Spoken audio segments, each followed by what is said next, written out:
So I read the first chapter yesterday, or I finished it yesterday, and then I couldn't help myself and I read the next 4 chapters also. But I'm going to still try to talk just about chapter 1 here, and try to stay on track of just 1 chapter per video. I don't know how many chapters there are, so that might be a lot of videos. Maybe I'll combine some of them.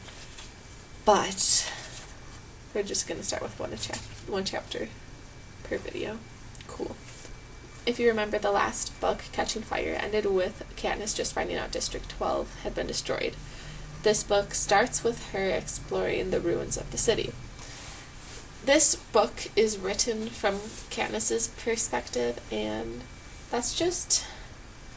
So it's not very formal, and that's fine, but it doesn't flow very well. That was really weird. I can't even do that thing.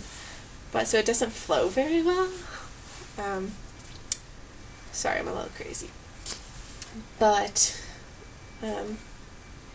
I know in the last book that bothered me for maybe the first chapter or 2, but then the story was so interesting I didn't care anymore, and I didn't even notice it at all, and I just read through the rest of the book really quickly. I'm guessing that in this book a similar thing is going to happen, since I got to like chapter 2 and then all of a sudden read a ton of other chapters accidentally because I just didn't want to put the book down. So I guess that means it's a good story so far. Okay, chapter 1, not very interested. She goes around, oh look, everything's gray. Oh look, things aren't going too well. And then, oh, I've got a headache. Oh, I have to pretend I'm fine so people don't think I'm crazy and put me on drugs. It doesn't talk a lot about it. It talks about how she hates District 13 because of their role in the revolution, but she feels most of the blame for the destruction of 12.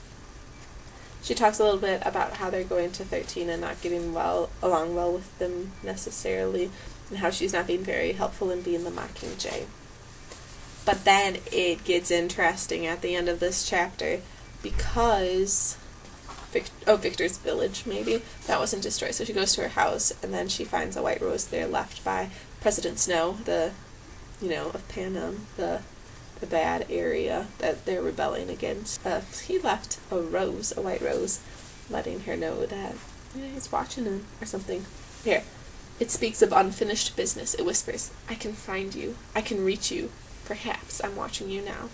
And that's where chapter 1 leaves us, so let's continue reading along, guys. I feel like I'm leading a book club. This is fun. I might take a couple chapters at a time, just because it'll flow better that way and get more of this book done quickly. I hope you all enjoyed your first chapter, and I'm looking forward to learning more about Harry Potter and whatever other books you guys do. Cool.